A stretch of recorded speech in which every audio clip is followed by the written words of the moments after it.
I was 16 and living with my family on a small ranch outside of Redding, California when this happened. The property was very isolated, surrounded by sparse oak woodland.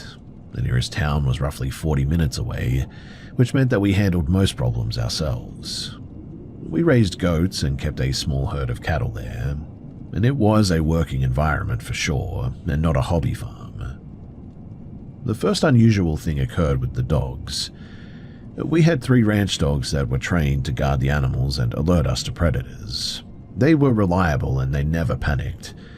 And one evening at around 9:30, they began behaving really differently. They gathered near the back of the gate, pressed close to the fence, and made some really low whining noises. They were not barking aggressively or showing signs of typical threat behavior. Instead, they were really tense and frozen, staring past the fence and into the darkness beyond our property line. My older brother Ben and I went out to check the perimeter. We used a handheld spotlight and walked the fence line, but nothing was visible. No deer, no coyotes, and no signs of any trespassers. The air was still, and the night felt pretty quiet in a way that didn't fit the usual rural background noise. We returned to the house and we told our father. He dismissed it as an overreaction from the dogs, but his tone suggested that he was uneasy about it as well.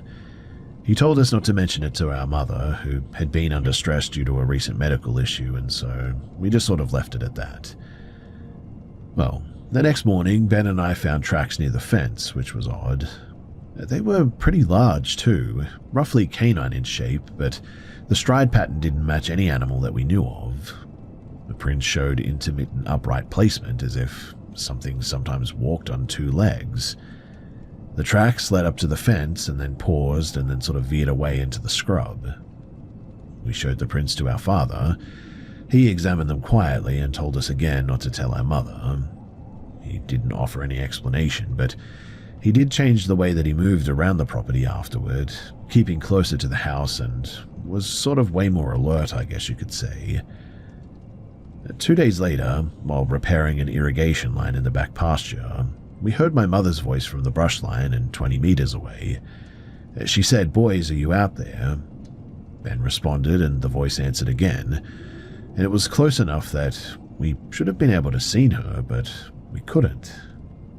My father moved toward the brush to check, but there was nothing and no one there. No movement, no shadows, and no evidence of anyone. The voice stopped and we waited, and the sound never returned. My father told me to call my mother at that point, and so I did, and she answered from inside of the house, which was really weird. She said that she had been in the kitchen all morning and hadn't even been outside. When I told her what we had heard, she assumed it was a trick of the wind or a misunderstanding. My father didn't argue with that, and he simply told us to pack up and to come back to the house at that point.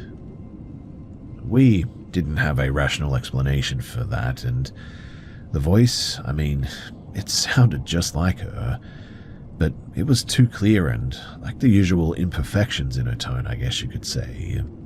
It felt like maybe like a recording rather than live speech is probably the best way that I could say it.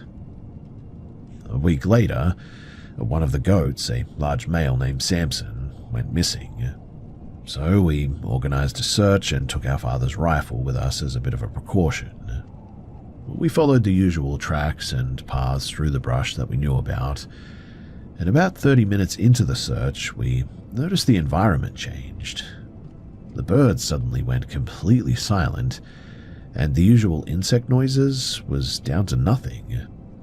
In fact, the silence felt weirdly deliberate. We found Samson near a rock outcrop, and he was dead, but he was also disemboweled, and the internal organs had been arranged around his body in a weird rough circle. The arrangement was not consistent with a typical predator kill by any means, and suggested maybe a person had done this, but there were no large animal tracks nearby, and there was no drag marks or anything too, which meant that the scene suggested deliberate placement from a person. But who the heck would do this? Ben and I didn't stay to examine it further because we heard some coyotes nearby and their call sounded unusually close and directional, as if they were starting to surround us a little bit. So we ran back to the main trail to get into the vehicle that we came in on. And at one point, Ben looked back and he said that he saw a figure crouched on a rock beside the trail. He said that the figure was human-shaped but moved really strange. He said that it wore a dark garment that resembled animal hide, with the head portion draped over the shoulders. I know that sounds weird, but that's what he said. The face was obscured and it made a sound that wasn't human, an irregular high-pitched noise layered with low growls, which I remember hearing too. The coyote calls seemed to be coming from the same direction though, and sort of synchronized with the figure's movement, so that's sort of what I thought it might have been.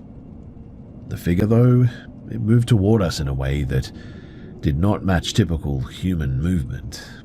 It transitioned from standing to a forward crawl, and then allegedly it began sprinting after us as I was driving away, covering ground pretty quickly.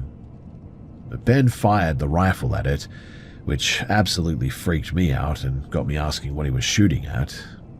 The figure reacted, leapt off the rock and disappeared into the brush at that point. We returned home immediately after that, obviously, and we told our parents about what had happened. My mother left the kitchen without speaking, and my father sat quietly as if processing the information. He never did question the story or dismiss it too, but he also didn't offer any further action or anything. The next day, our family began preparing to move, and within months, we sold the livestock and we relocated to a different state. We never returned to that ranch, and the unusual events were never discussed again. No official reports were filed with anyone or anything, and the only evidence was the tracks and the goat carcass, both of which were removed or lost in the natural environment, I suppose. Now, to be clear, I personally never saw anything. I only heard that sort of growl sound, I guess you could say. But my brother, to this day, swears up and down that what he saw was real. Obviously, too, I saw Samson out there with the organs arranged in the weird way that they were.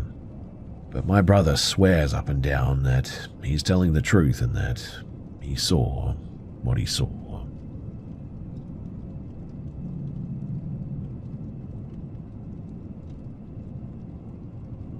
At the time that this happened, I was 23 years old and living with my father in a house that I had grown up in.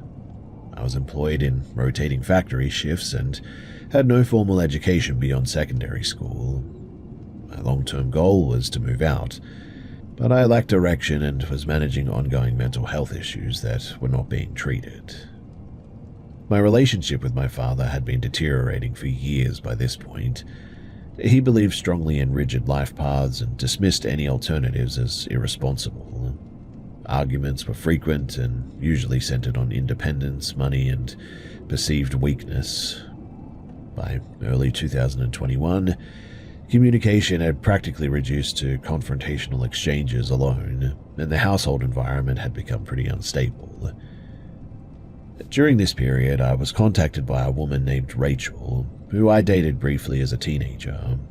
We hadn't spoken in nearly a decade by this point. She reached out and stated that she had recently ended a difficult relationship and had returned to the area. We met several times in public settings, and initially she appeared emotionally grounded and spoke critically of her past circumstances, which meant that I was completely unaware of the extent of her personal instability at that time. My father strongly opposed the renewed contact, but didn't provide specific concerns. His objections, they were basically delivered in the same authoritarian manner that had characterized earlier conflicts. So, I basically ignored him. Within weeks, the arguments escalated to the point where he told me that I needed to leave the house, and so I moved into Rachel's family's home temporarily. The household consisted of her adoptive mother, a stepfather, and an adult stepbrother as well. Rachel's biological father was described inconsistently. Different accounts were given regarding his occupation and involvement in it. Over time, too, I noticed contradictions in their stories, but at the time I interpreted this as family dysfunction rather than deliberate deception.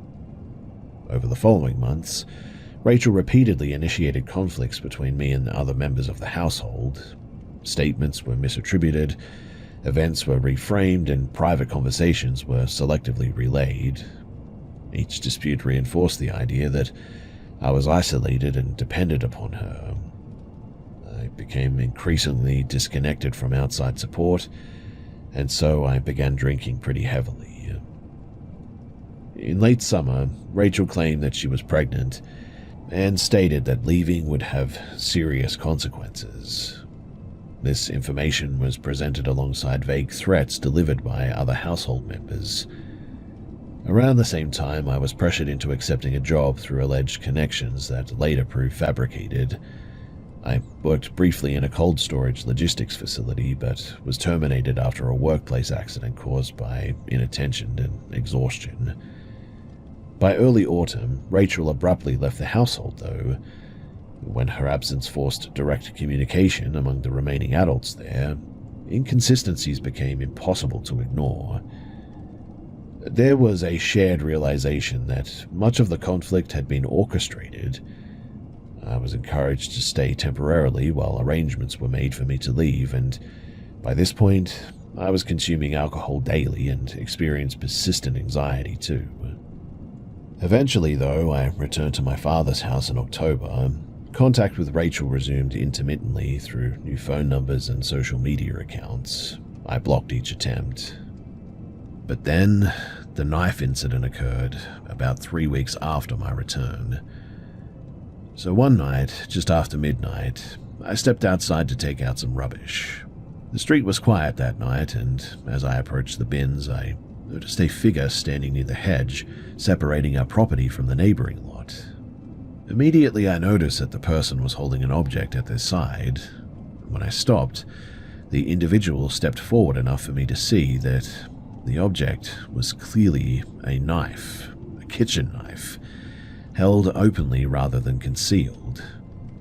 The person didn't speak, but based on their posture and clothing, I'm pretty sure that it was Rachel's biological father, who I had met only once.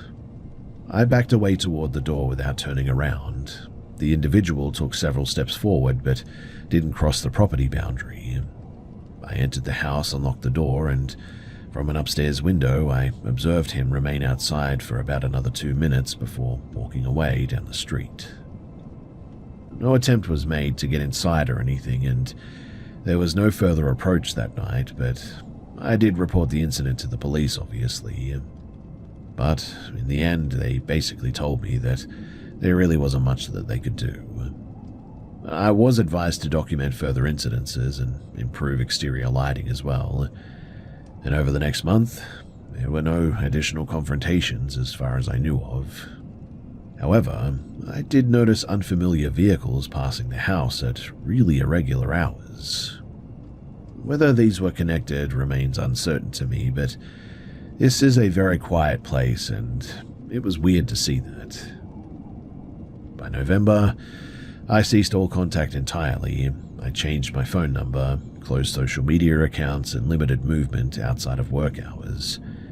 I stopped drinking, and I began focusing on employment stability as well. Within the following year, I secured a steady job, reduced outstanding debt, and resumed medical care as well. I also found out through the grapevine that, well, Rachel, she was never pregnant at all, and the whole thing was apparently a lie to try and control me. The knife incident remains the clearest indication that the situation had escalated beyond manipulation and now into potential violence. And so I continued to live pretty cautiously, aware of just how easily ordinary circumstances can become unsafe quickly.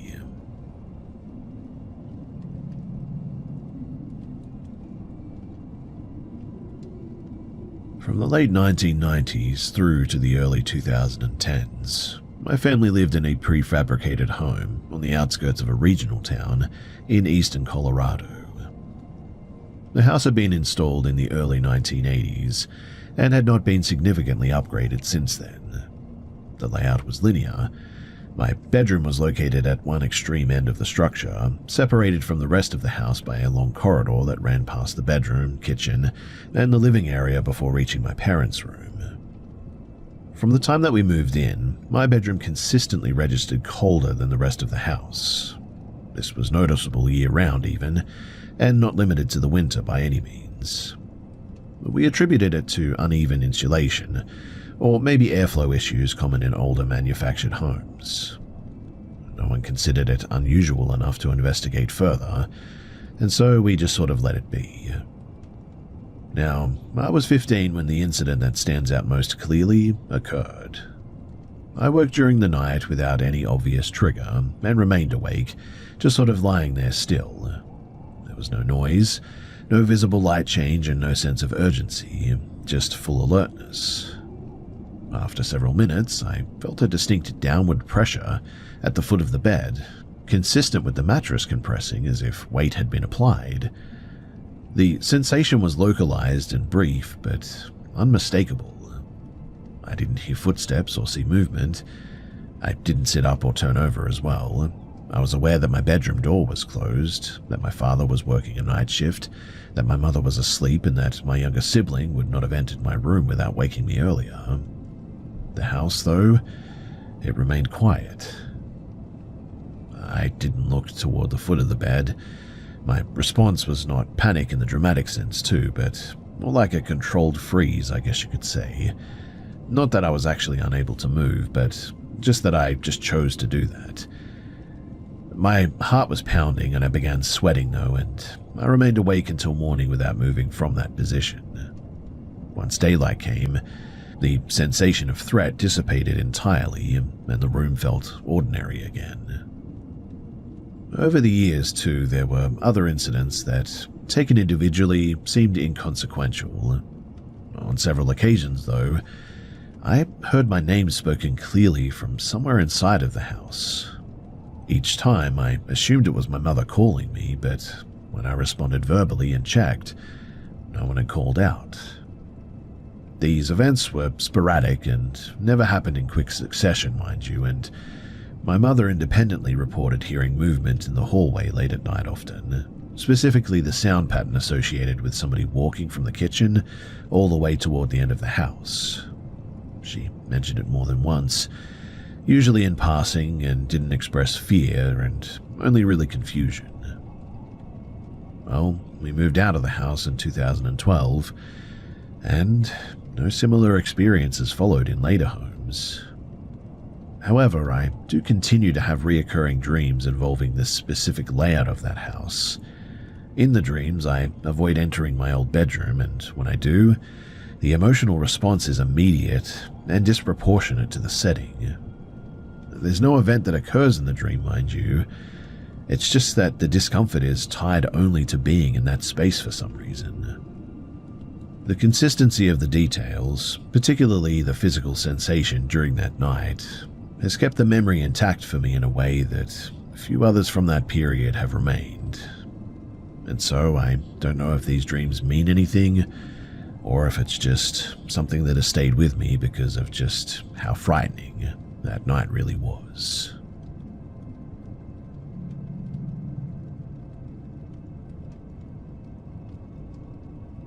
In March of 2023, I was living in a shared rental house. The house was a standard 2-story build from the early 2000s with no known issues. I lived there with my younger brother at the time, and the day in question was pretty uneventful for the most part, and didn't follow any arguments, stress, or any sort of unusual activity. So I returned home mid-afternoon after running some errands and assumed that I would be alone. But when I entered the house, I noticed that my brother's shoes were by the door, indicating that he was home. I didn't hear movement or voices or anything, and so I placed my groceries away and decided to rest briefly on the couch in the downstairs living area, rather than going upstairs to my bedroom. I was not fully asleep, and I would describe the state as sort of a light rest with awareness of my surroundings. While laying on my side, I heard my first name spoken quietly from very close. The volume was low, but the articulation was clear enough to be recognizable for sure. Mind you, there was no accompanying movement, breath, sound, or shift in the room or anything. I opened my eyes immediately, thinking that somebody was there, my brother to be precise. But the room was unchanged.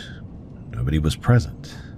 The windows were uncovered and external noise from the street was audible, but I dismissed the experience as a brief auditory misinterpretation, and I closed my eyes again, trying to rest. But about maybe 1 or 2 minutes later, I heard my name again. This time the sound was more distinct and slightly closer as well, as if coming directly from beside my head. I suddenly became alert and consciously focused on where this noise was coming from. I remained still for several seconds, then sat up. The living room remained empty, though. A third instance followed shortly after. The sound was quieter than the second, but sustained longer for sure. And at that point, I responded verbally and called out down the hallway toward the bathroom where I could hear the shower running. I walked to the bathroom door and I knocked firmly. My brother responded immediately, sounded confused, and asked what I needed. I asked whether he had called my name multiple times, and he denied doing so, and stated that he had been in the shower the whole time since I had arrived home. I returned to the living room confused, and I didn't attempt to rest again. No further noises were heard that day, and I didn't experience any dizziness, confusion, or disorientation or anything, and there was no environmental factors such as music or TV or external voices that really could account for the sounds.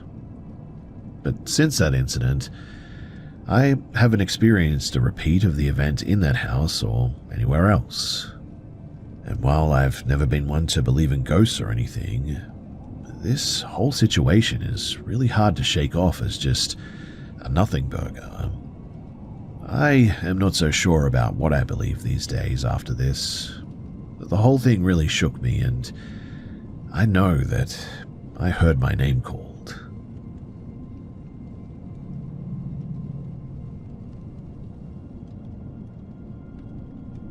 In late 2019, while living in a small regional town, I reached a point where I could no longer dismiss a pattern of experiences that had followed me since early childhood. The house itself was pretty ordinary, a 2-story timber structure built in the 1970s, owned by my parents for decades, with no renovations history that would explain unusual noises or any drafts.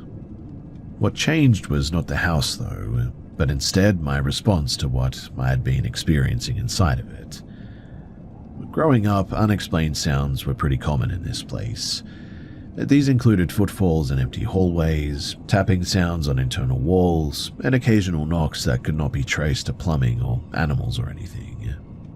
At the time, I accepted these as normal household noises.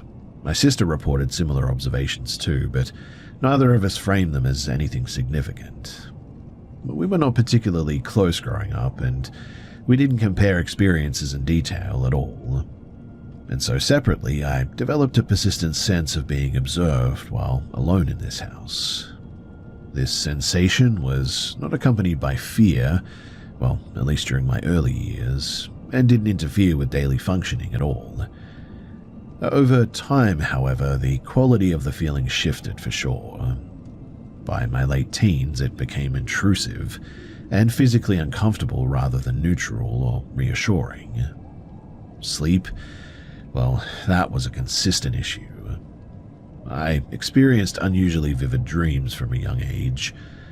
These were not violent or visually extreme or anything, but they were internally coherent in the ways that felt disconnected from ordinary dreaming, like the environments followed their own rules or something. And I often woke with the impression that the dream had continued without me after waking. On several occasions, I spoke aloud upon waking without consciously forming the words. Family members who witnessed these described my speech as fragmented and sort of contextless. I retained no memory of what I had said, mind you, and my mother later commented that during these episodes, my responsiveness appeared really delayed, as if I just wasn't fully awake. Now, in February of 2019, I experienced an event that stood out because it occurred during full wakefulness. So, I was asleep in my bedroom when I woke to the sound of a man exhaling nearby. The sound was quiet but very distinct, consistent with human breath rather than ambient noise for sure. I checked the house and confirmed that I was alone. The family dog was confined to a sort of distant part of the home at the time, and could not reasonably have produced the sound anyway. At the time, I really didn't know what to think of it, but I just sort of moved on. The following day, a male relative in his 70s died unexpectedly. The timing, it registered as odd with me, but was not enough on its own to change my interpretation of the prior night. Several weeks later, another incident occurred while I was awake and listening to music late at night one night. I experienced what I can only describe as like a very extreme and sudden drop in temperature, localized though to one side of my body, followed by involuntary shivering. Simultaneously, I became aware of rapid breathing that felt external rather than imagined, as if someone was breathing very close to me. Mind you, there was nobody there, and this was the first time the experience involved a strong physical sensation, rather than just sound or perception alone. The next morning, my family was informed that my grandmother had been hospitalized overnight in critical condition. At this point, I began documenting dates, times, and symptoms rather than attempting to interpret meaning, because I got the feeling that this wasn't coincidence anymore. Shortly afterward, I experienced a brief episode during sleep in which I felt pressure applied to my shoulder, consistent with being pulled upward. I woke fully this time, but found nobody present, and in the end, I just sort of returned to a very restless night's sleep. Over the following months, too, my sleep quality declined massively. I began seeing things in low light conditions, and the routine household noises that I once thought were nothing became more and more difficult to just dismiss. Eventually, I discussed these experiences in detail with my sister for the first time, and she reported similar dreams, almost exactly the same physical sensations, and an overlapping sense of distinct presences that I felt, though we certainly used different language to describe them. And it was at that point that I began to believe that there was something more going on in this home. Eventually, I moved out of that house, and I had other weird things happen there too, but when I now returned to my childhood bedroom, I still experienced that physical response that I always get when I go back there. It always felt like somebody else was in that room with you, no matter what time of the day and no matter how hard you tried to ignore it. And what's really weird too is that my sister said the same thing as well, that she always felt like something or someone was in my room, and it's just something that we lived with for all those years, never really questioning it until now.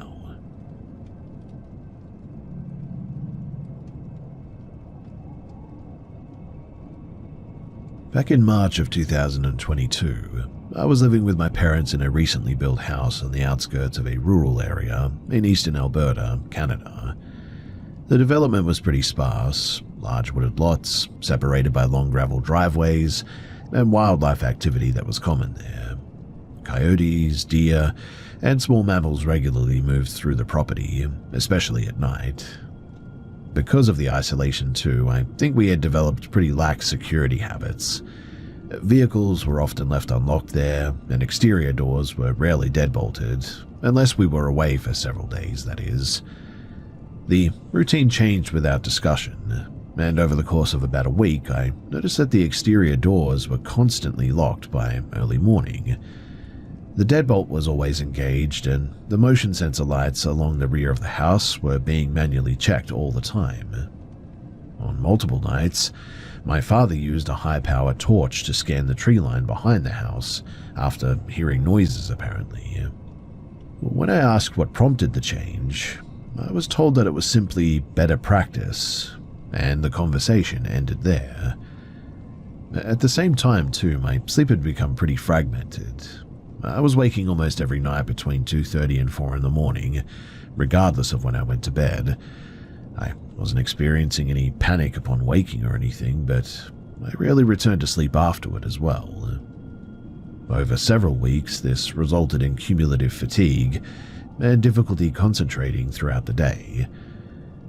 Now, the rear of the house faced a sort of shallow ravine with dense ground cover out there, a raised deck wrapped around the second floor, and a set of exterior stairs connected the deck to the yard below. My bedroom windows overlooked this area directly, and at some point during my nighttime awakenings, I began hearing movement in the ravine. Slow and irregular movement, consistent with something passing through the dry leaves down there. Initially, I assumed it was deer or maybe foxes, though those animals typically avoided approaching the house due to our dog and the parked vehicles there. What made the situation difficult to dismiss, too, was the absence of anything visible when I checked. The sound would stop sort of abruptly as soon as I looked outside, even when I used a flashlight. There was no eye shine, no vegetation moving, and no continuation of the movement away from the house. This pattern repeated several times per week as well, and it got to the point where eventually I just sort of ignored it. Within days, though, of trying to ignore it, the sound suddenly changed. Instead of movement, I began hearing short, isolated noises that resembled familiar household sounds. On one occasion, I heard my mother's distinctive cough coming from the direction of the stairs. She was asleep at the time, though, and she doesn't really wake during the night. On another night, I heard my stepfather's phone ringtone play once and stop, way out there in the forest, of all places. His phone, though, was in the bedroom the whole time, powered on and showed no missed notifications. I checked the next day with him. The most unsettling incident, though, occurred when I heard what sounded like my own voice, calling our dog's name from outside on the deck railing. The cadence and the tone were consistent with how I speak as well, but the sound was faint and sort of slightly distorted, I would say. These incidents, though, occurred over roughly 2 weeks, and none of them were continuous and none escalated after that. But the familiarity of the sounds contrasted sharply with the context there. What I mean is that I didn't hear random voices or unidentified noises. I heard specific, recognizable auditory patterns that I was associated with. I avoided discussing this in detail with my parents in the end. In the past, similar concerns had been attributed to stress or overthinking, and I really didn't expect any other response from them. When I eventually raised the issue indirectly, though, my mother reiterated that the door locking had no specific cause and dismissed the sounds as likely wildlife or imagination influenced by poor sleep. During the daylight hours, though, I inspected the area behind the house. There were no tracks close to the foundation, no signs of tampering near the doors or the stairs or anything, and no damage to any of the gardens or the surrounding forest or anything, suggesting repeated human or large animal presence. Trail cameras weren't installed, and no further investigation ever pursued, but I just could never find any evidence of anything out there. Over time, the sounds stopped occurring, and my sleep eventually did improve. I adjusted my schedule a bit and reduced nighttime isolation so much. And looking back, I guess the most plausible explanation is a combination of, environmental noises, maybe just sleep deprivation and a state of heightened alertness or something. The locking of the doors was always fishy to me and made me think that my parents were not saying something. But like I said, nothing ever further developed from that situation, and I didn't see anything, and I didn't have a confrontation with anything. I was never able to confirm that anything was actually out there. But still, hearing my own voice out there late at night, that is a really skin-crawling experience and something that I will never forget.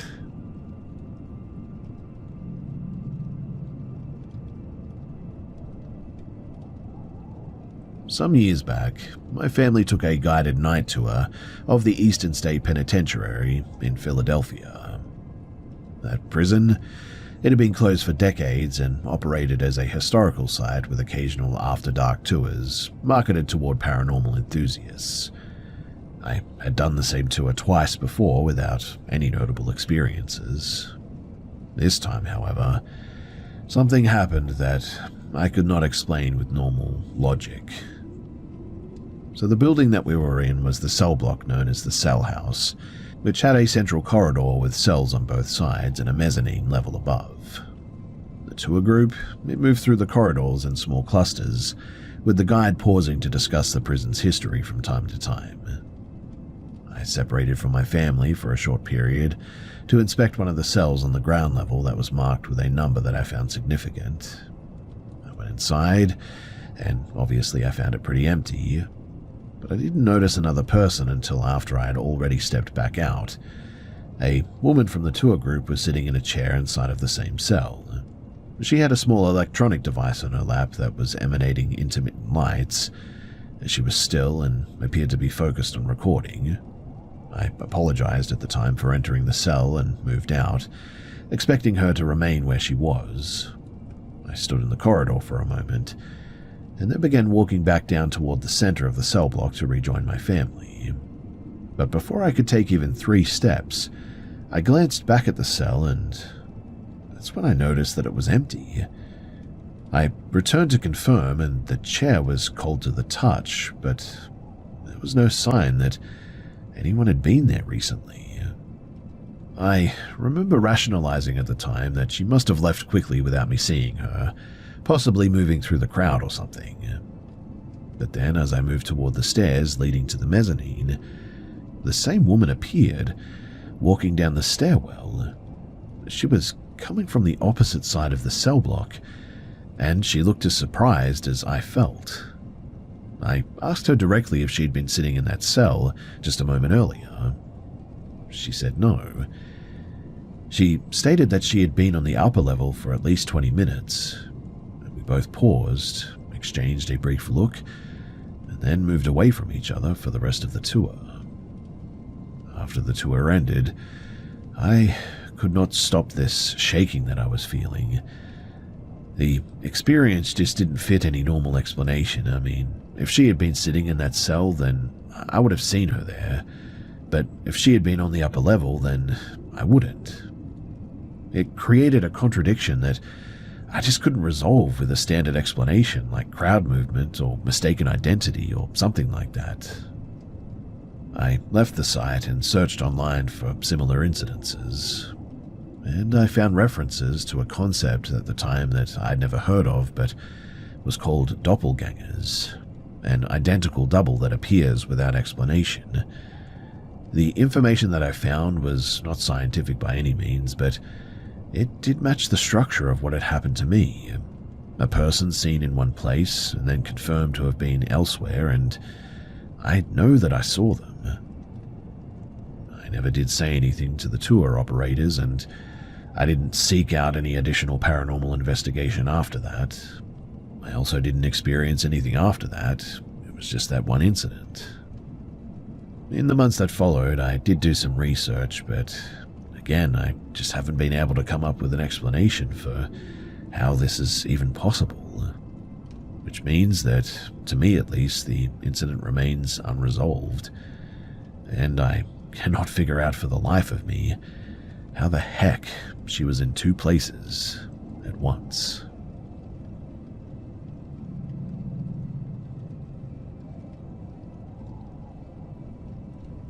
When I was 9 years old, my family moved from a coastal town in northern Ecuador to a rural settlement in the Colombian Amazon.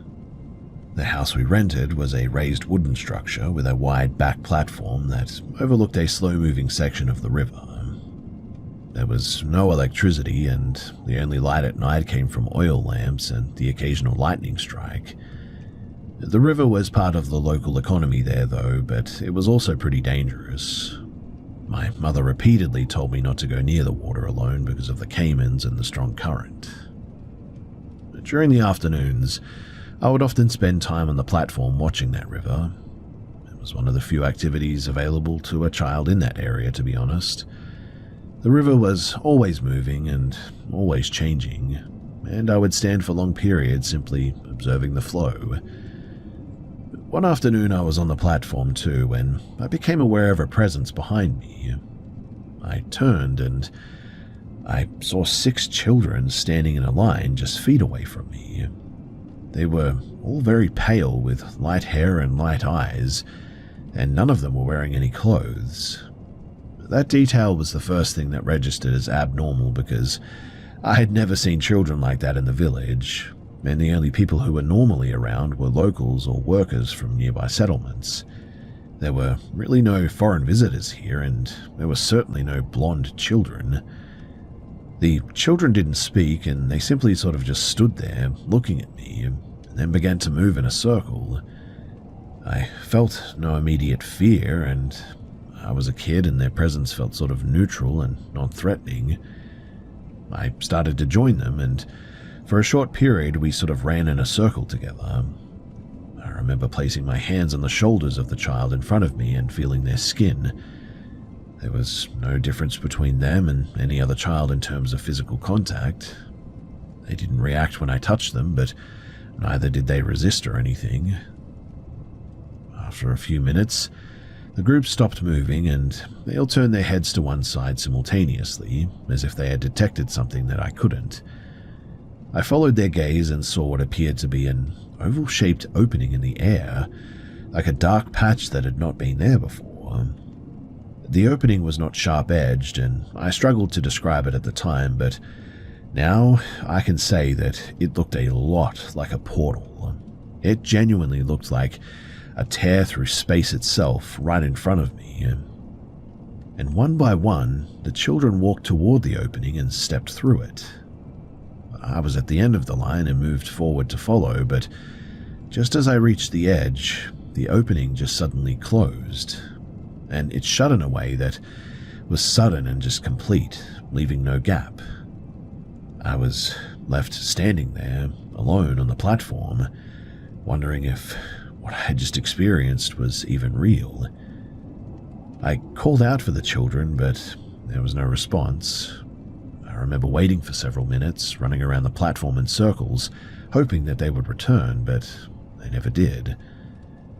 Eventually, I think that I went inside the house, and my mother saw that I was missing my clothes and became angry at me. She asked why I had taken them off like that, and I struggled to explain it.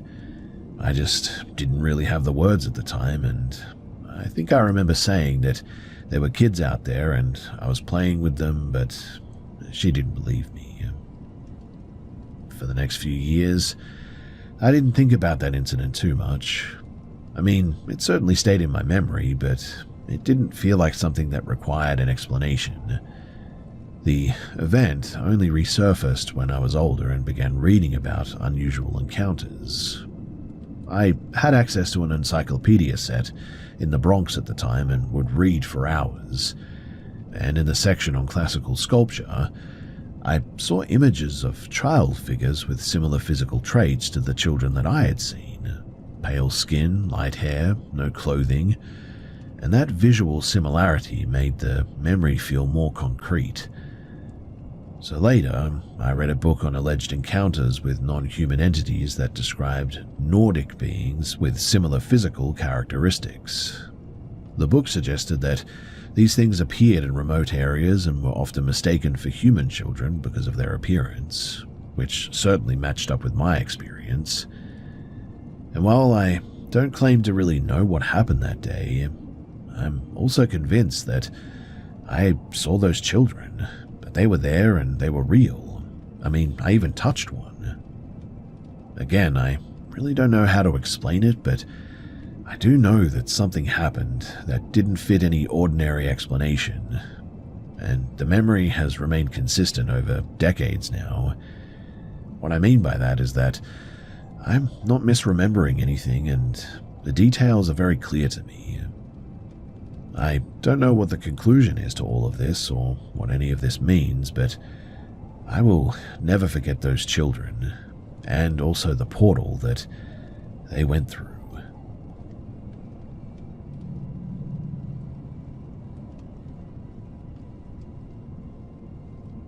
So my partner and I were living in upstate Vermont when this happened. We had a routine of walking our dog after work, usually along a multi-use trail that followed a disused rail line. The trail was close to our house, about a 10-minute drive away, and it was one of those few places nearby where we could walk without crossing roads or dealing with heavy traffic. On this particular day, it was late afternoon and the light was fading.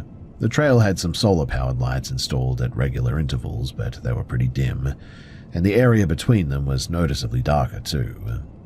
The park itself was mostly empty. There were a few cyclists near the parking area, but nobody else on the trail.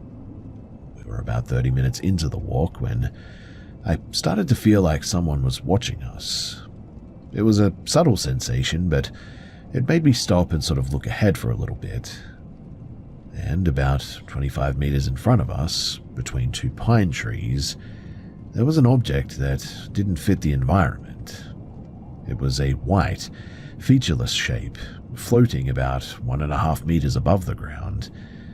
It didn't have a defined outline, but it maintained a consistent form. It sort of resembled a strip of white fabric held taut, or maybe a rectangular patch of glare on a screen is a better way to put it. I pointed it out to my partner, though, and he immediately saw it too, and we both stopped walking.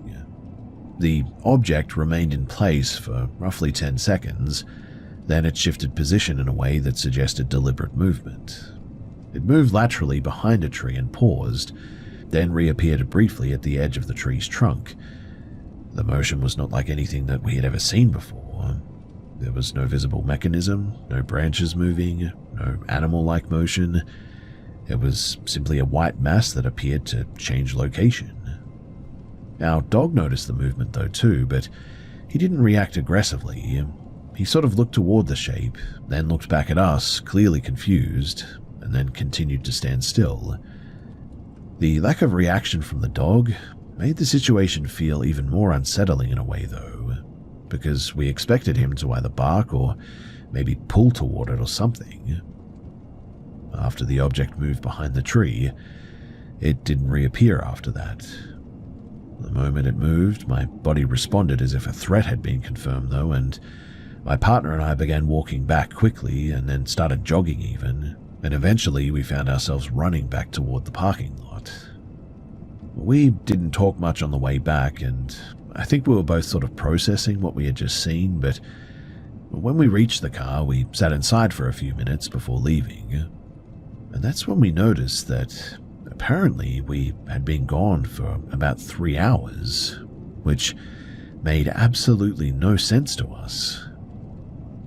Neither of us wanted to return to the trail, and we didn't tell anyone about it for several weeks. The incident affected our behavior afterward too, which was a bit weird. We stopped taking evening walks and began choosing locations that felt more open and less wooded. And I began having these really weird dreams about seeing weird faces that I don't know what that is, but we discussed several potential explanations afterward, and we considered the possibility of a drone, but there was no sound and no lights, and the movement didn't match anything that we could identify. And believe me, we looked. We thought about a balloon or maybe a piece of debris caught in the thermal current, but the object moved with intent, and the way that it paused and reappeared suggested that it was aware of us too.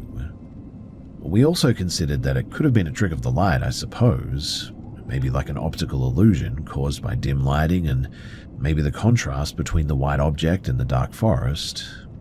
but the fact that both of us saw it, and our dog even, and that it moved in a way that didn't align with natural phenomena, made that explanation way less convincing.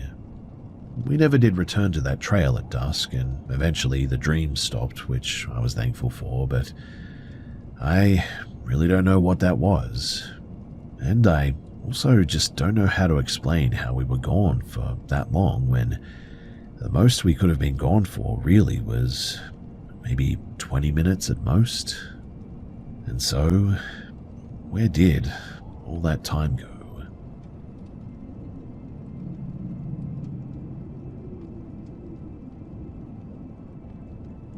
When I was about 10 years old, my family traveled to the remote northern region of Nepal, near the border with Tibet.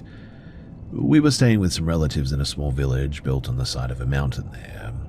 The area was very isolated, and the houses were very spread apart as well, with large gaps between them.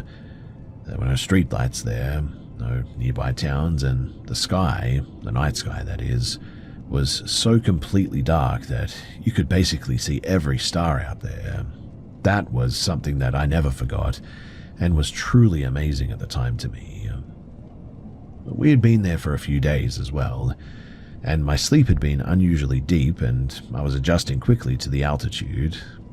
The first few nights were quiet as well. I was falling asleep quickly. One night, though, my father and I stayed up later than the rest of the family.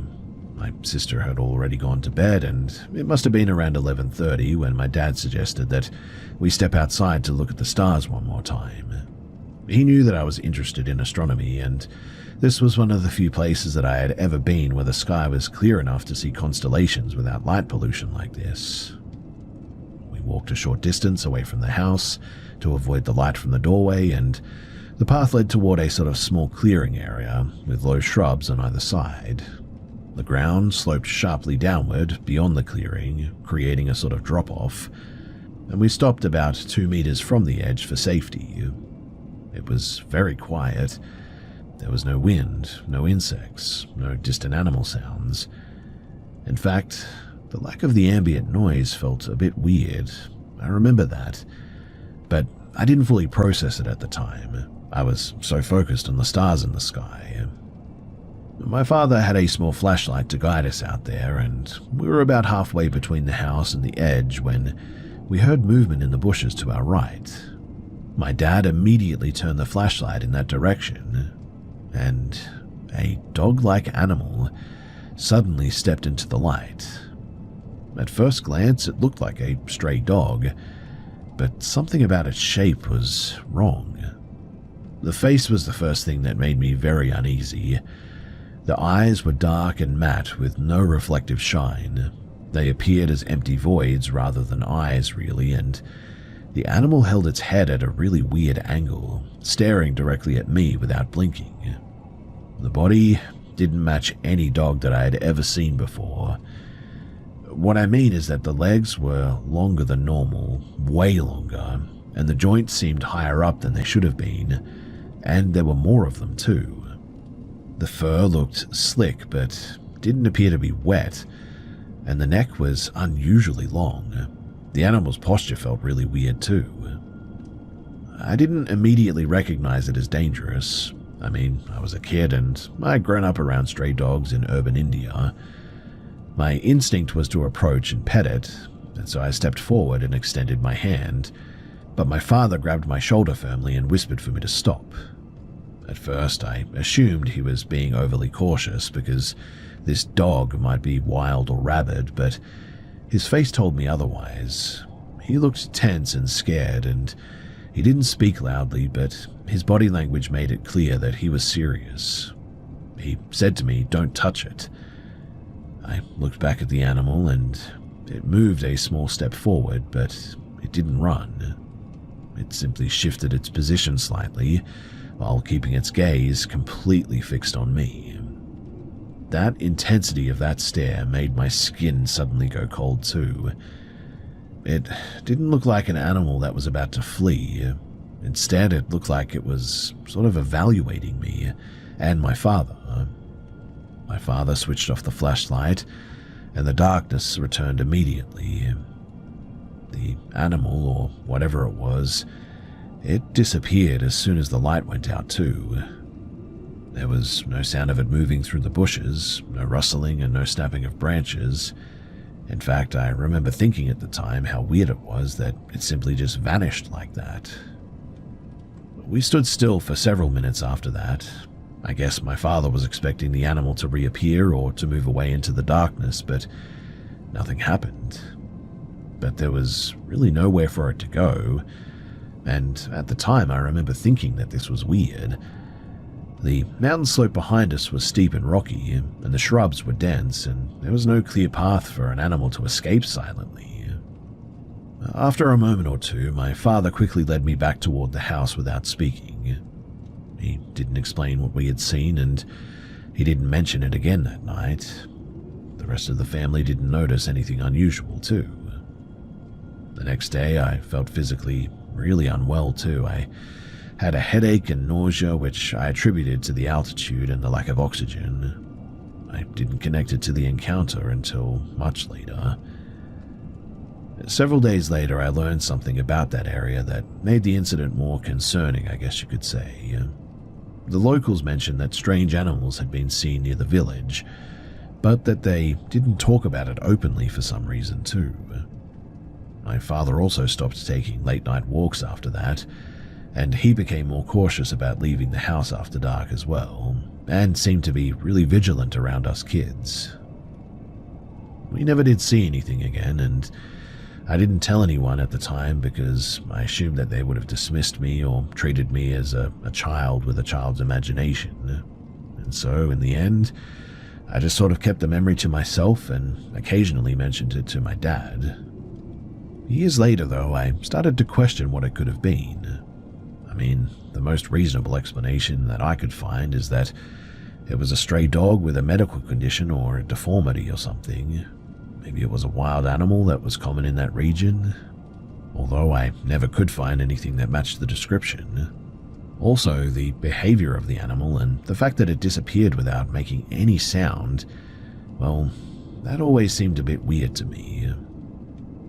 The only thing that I know for certain is that I saw this weird thing, and I don't know what to make of it.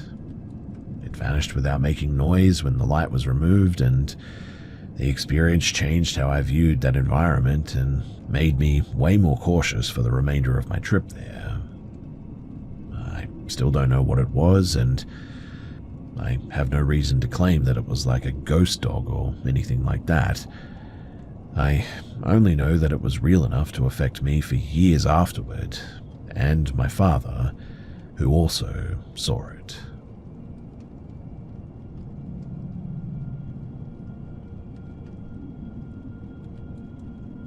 My family has owned a small lakeside cabin in rural Maine for decades now.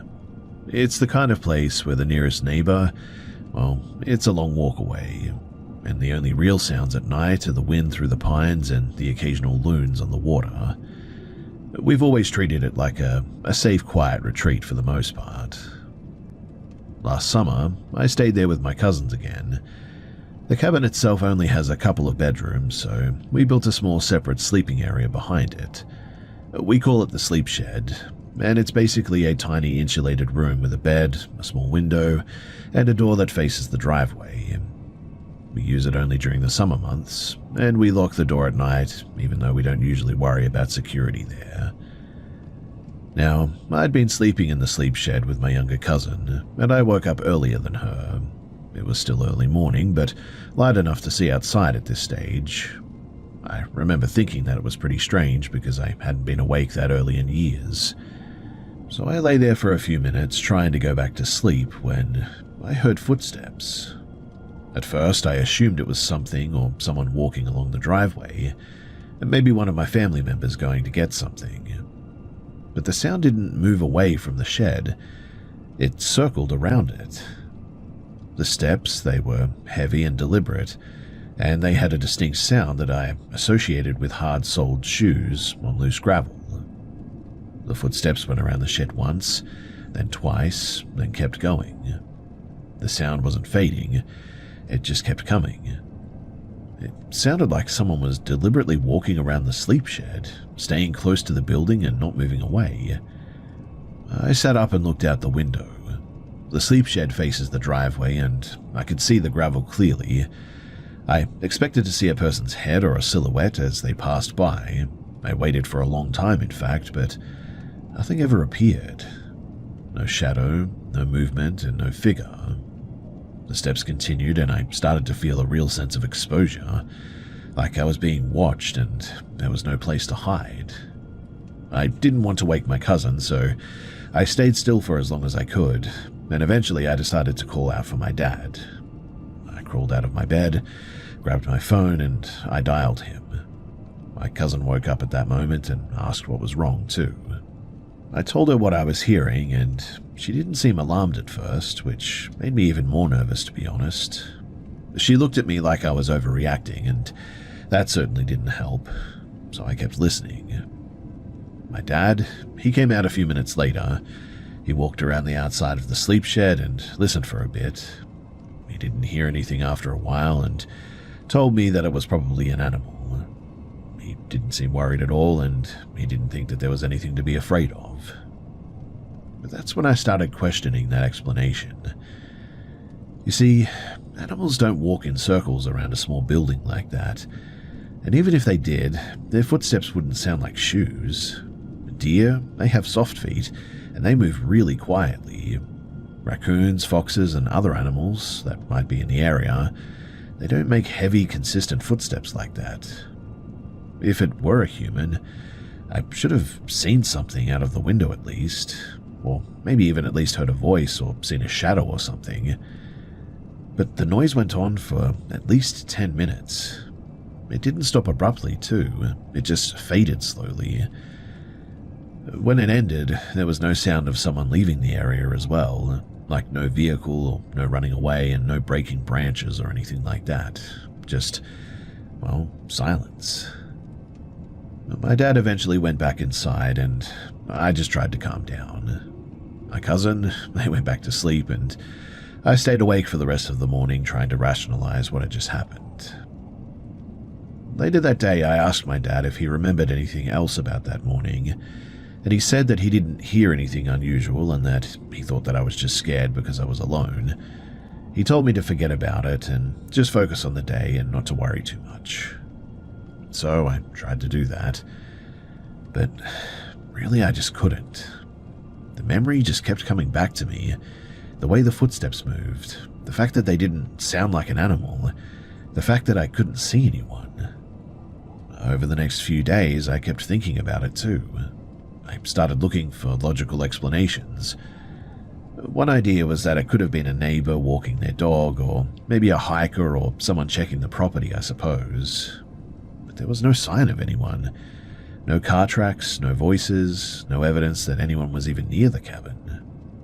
Another possibility was that the sound was amplified by the structure of the sleep shed. Maybe the gravel was arranged in a way that made even small noises sound louder. But the footsteps were too consistent.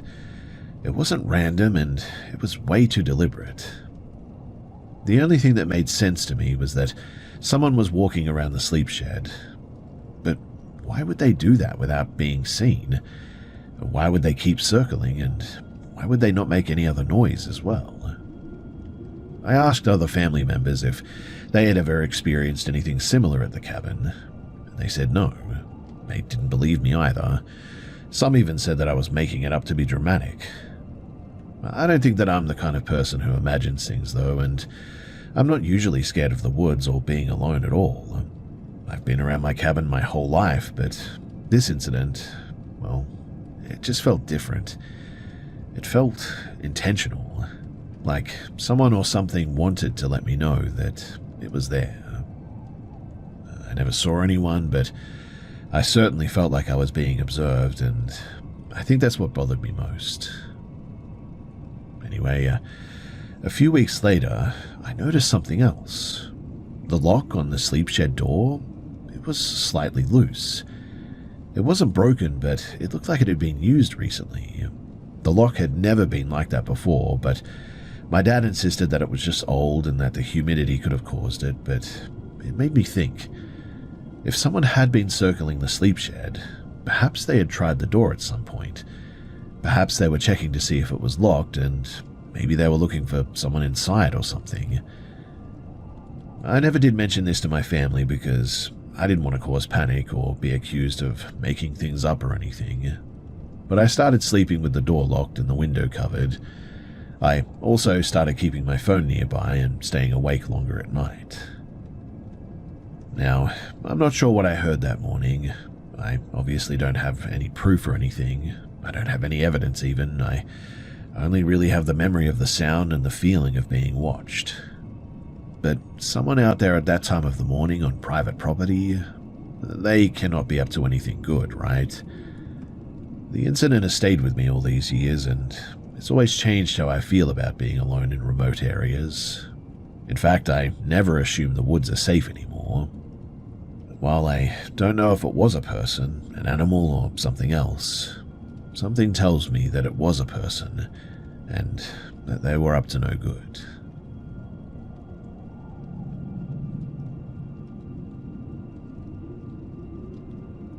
In early 2022, I moved into a townhouse development on the outskirts of a mid-sized city in western Pennsylvania. It was a quiet area with a mix of owner-occupied homes and short-term rentals. The neighborhood backed up against a publicly owned greenbelt that was technically protected land but loosely maintained. There were walking paths, tree cover, and no fencing beyond the property lines there as well. Within a few weeks of moving in, I started noticing the same man walking past my house with a dog. This wasn't unusual on its own, but what stood out was the consistency. I saw him multiple mornings per week as I left for work at around 7:15 in the morning, and I often saw him again in the late afternoon when I'd return.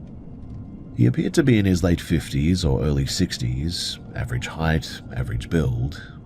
He wore the same dark grey jacket regardless of the weather conditions. Initially, I assumed we simply had overlapping routines. I didn't pay much attention to him beyond registering that he just was a regular presence. Over time, however, I noticed that he didn't really vary his route, like ever. He passed directly in front of my unit every time. He also maintained prolonged eye contact when I crossed paths with him, which I found mildly uncomfortable but not alarming. And the first interaction that we had was brief and very awkward. I asked him whether the homeowners association had sent out a quarterly notice regarding landscape changes. He paused for a minute before responding that he hadn't seen anything. He didn't ask any follow-up questions or offer any commentary. And after that, he resumed walking without so much as acknowledging me, really. The interaction didn't feel hostile by any means, but just socially off, I guess.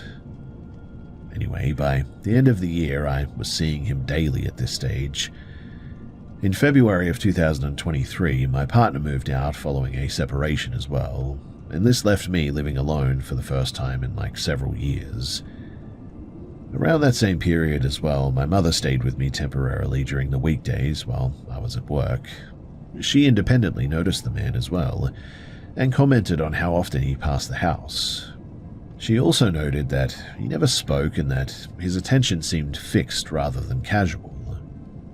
We discussed possible explanations, including maybe cognitive issues, and we concluded that there was likely no threat. After my mother left, I began spending more time in the backyard during the evenings. The yard was pretty small and bordered by a wooden fence that separated my property from the greenbelt. Late at night, I occasionally heard movement beyond the fence line, and at some point I sort of noticed that the sounds were rhythmic rather than random, resembling slow walking rather than animal movement. Because I was drinking heavily at the time, I discounted these experiences as either impaired perception or just common wildlife activity. Over several weeks, I noticed small inconsistencies though. Items left outside were moved or even missing. Cigarette lighters, half-used packs, and an ashtray were not where I remembered leaving them. Again, though, I attributed this to my own habits. In late spring, though, Two relatives began coming over on weekends to help with minor repairs around the place. During these visits, the man with the dog would stop near the property line and just stand there and watch silently. He extended the dog's leash toward them on multiple occasions. The dog appeared poorly groomed and had a really bad smell. My relatives were pretty uncomfortable with the situation and told him to leave after one incident as well. He didn't respond verbally, but he did comply. But after that, his behavior shifted.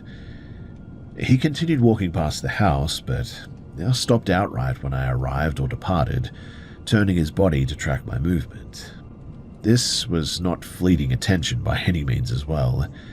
But what I mean is that it was sustained and very deliberate. In June, a co-worker moved into the spare room.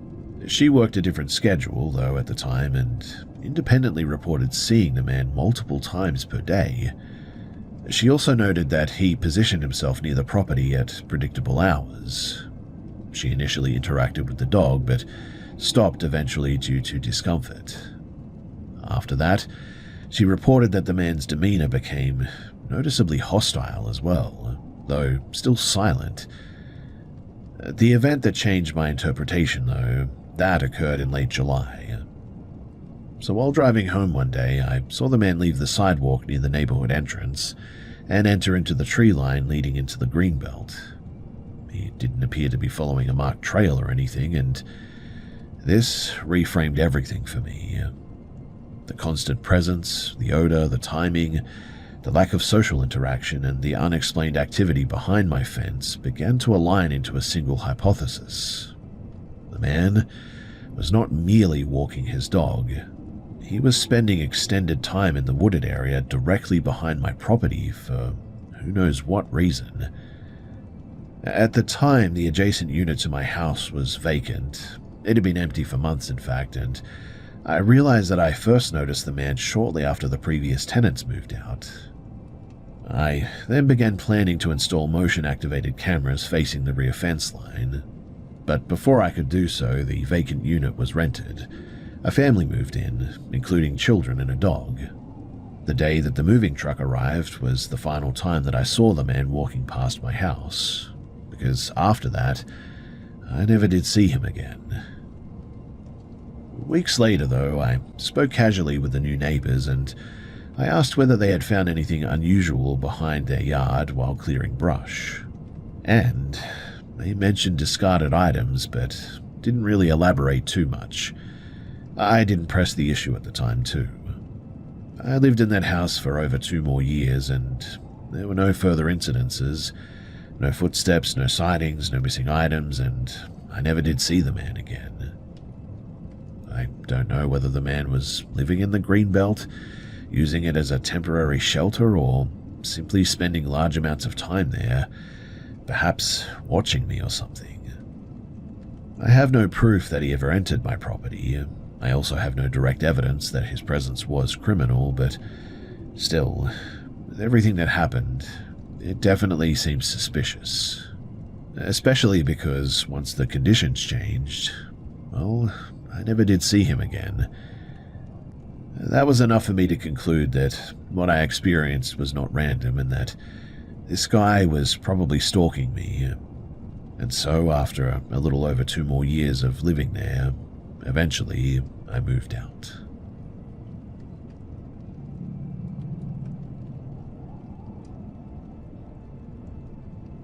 In August of 2021, I became aware of a location circulating through multiple urban exploration forums and other platforms online that I frequented.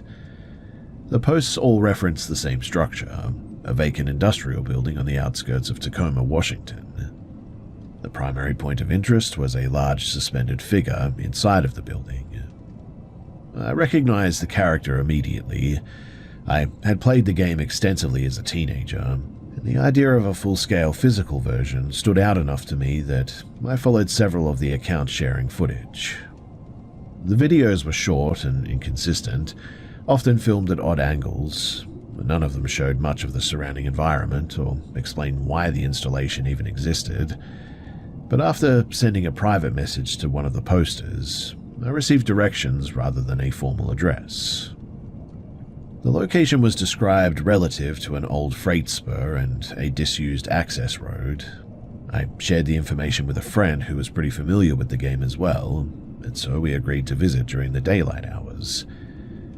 We arrived just before 5 p.m. The building was a single-story concrete warehouse set back from the road a bit. There were no signs, fencing, or visible security measures at all. Most of the windows were sealed from the inside with some sort of material. The structure appeared inactive but recently abandoned. One exterior door was unsecured. It opened without resistance. Inside, visibility was pretty low but adequate due to the diffused daylight filtering in through the covered windows. The interior space was cluttered but orderly. Industrial shelving, unused tools, and boxed items were stacked in a way that suggested deliberate placement rather than neglect. There were also multiple piles of children's toys, sorted by type rather than being scattered. Several feet from the entrance, though, centered in the main bay, was the suspended figure. It was larger than anticipated. The figure was roughly human height, in fact, and constructed with accurate proportions. It appeared to be fabricated from layered fabric and padding rather than foam or plastic or whatever, but it was attached to a wooden frame resembling a gallows, with a rope loop secured around its neck area. The structure was stable and professionally assembled, it seemed. As we moved closer, a strong odor became noticeable, though. It was localized rather than everywhere, and the smell was like something had died in there. It intensified rapidly as distance decreased, and that indicated a specific source rather than it just being all around us. So we followed our noses, and near the base of the wooden structure was an arrangement of objects placed deliberately on the floor. These included damaged toys, a religious image taped to a crate, and a framed photograph of an adult male. The individual in the photograph had a shaved head and eyebrows and appeared to be posing deliberately. Next to the photo was an old cassette tape with a music compilation labeled from what I would guess is the late 90s. The air in this area felt markedly cooler, though, than the rest of the warehouse. This was not consistent with the ventilation as well. Closer to inspection of the suspended figure, it revealed discoloration in several areas of the fabric. These stains were darker and irregular, and when we got near it, the odor became overwhelming. Remaining in place without covering our faces was not possible now, and written in permanent marker on the central vertical beam of the wooden structure was a full name. I won't be saying it here, but the handwriting appeared intentional and pretty recent as well. Well, we exited the building without any further exploration because we were too spooked to keep going. Later that evening, though, we searched the name online and the results were pretty limited. There were some fragmented references across social media platforms, primarily short videos showing erratic behavior, but no formal records or contextual explanation that could make sense of anything. There was no missing person reports or news articles that clearly aligned with the name and the circumstances too. In the days following, I monitored the same accounts that originally posted the footage of the location. Several videos were removed eventually, and another one was uploaded of the same warehouse but with the figure in the middle now gone. Others stopped referencing the site entirely, and I never did return to that warehouse. Now, I don't know if there was something weird going on, or maybe if someone had sprayed something upon that figure, or I don't know. Maybe there was something in there, or maybe not. Or maybe I should say someone was in there, or maybe not. But the smell, it smelt like death, and I really don't like to think about that.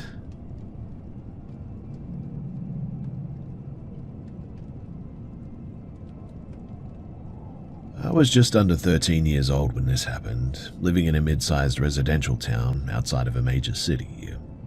At the time, my household consisted of my parents, myself, and my two younger siblings. Up until that year, childcare responsibilities were handed exclusively by relatives or neighbors. That arrangement changed when my parents decided that I was old enough to stay home with my siblings for short periods, though. The situation I'm describing, it took place on the first evening that I was left in charge. So, my parents had planned to attend a movie followed by dinner with some friends. They explained in advance that they would likely return after midnight. This wasn't completely unusual for them too, but it was the first time that they had done so without arranging adult supervision. The evening itself was pretty unremarkable, to be honest. My siblings and I stayed in the living room, watched television with the lights off, something that we were not normally allowed to do, but hey, we were alone and we could basically do what we want. The house was quiet though, and we lived in a pretty quiet neighborhood as well. But around 10:45, I noticed a sound coming from the front yard. It was intermittent and light, and I couldn't quite tell what it was at first. I ignored it though for the most part, but several minutes later, there was a sudden impact against the front door. The force was strong enough to cause the door frame to vibrate. This was followed by a second strike, louder than the first one. And at that point, we turned off the television and we just sort of remained silent, not knowing what to do. I didn't consider opening the door. I mean, the house was secured and I had been explicitly instructed not to answer it under any circumstances while my parents were away. The banging resumed though, followed by movement at the handle. The handle turned once, then again, with enough pressure that the latch audibly shifted. The door, thankfully, didn't open. The person outside, they never spoke. Our only landline phone was mounted on the wall near the entrance, so I decided against using it, concerned that the noise would confirm our presence. Instead, I directed my siblings upstairs to my parents' bedroom, which overlooked the front of the house. From that room, the front entrance was partially visible through a gap between the curtains. We remained on the floor initially, but then slowly raised ourselves enough to look outside without moving the fabric.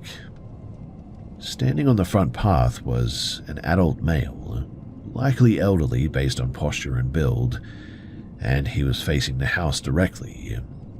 He was holding a paper bag or something like that in one hand, and the other hand was raised, pointing toward the bag in a slow, repetitive motion.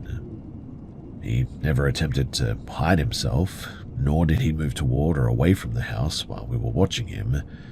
There was no visible attempt to force entry at that point, and he didn't speak, wave, or otherwise signal. The entire observation lasted only a few seconds before we withdrew from the window. After several minutes, I checked again from a different angle, but whoever they were now gone. The front yard and the footpath, they were empty. We remained upstairs until our parents returned, and when they arrived, we explained what had occurred. My father inspected the exterior of the house, and he found a lot of damage on that front door. A report was made to the local police the following day, but I don't think that there was any real follow-up or anything like that. In the years since then, though, I have revisited the event many times in my head, and now that I'm a lot older, the most likely explanation appears to be a confused or maybe impaired individual who approached the wrong residence or whatever. The bag, well, that was probably likely alcohol or something like that. But still, though, if he had managed to have gotten in that night, I really don't know what we would have done. I really do just thank God that that door frame held for as long as it did.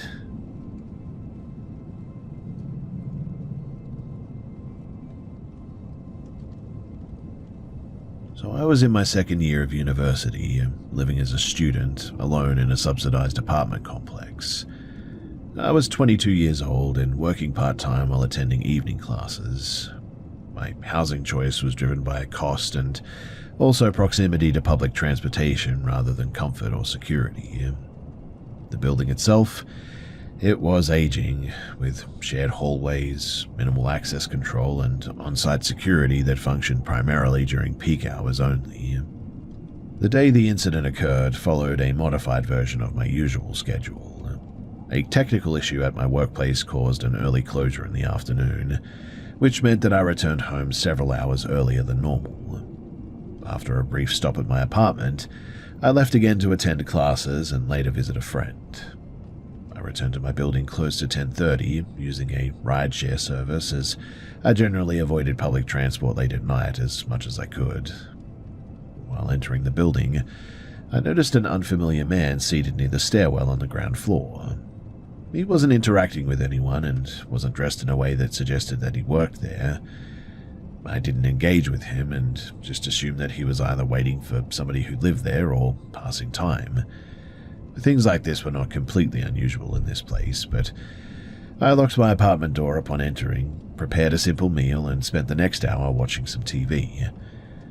I would say it was probably around 11:15 when I heard a loud impact sound coming from the hallway, followed immediately by pressure against my door, and then the door opened partially before stopping suddenly, likely due to the internal latch.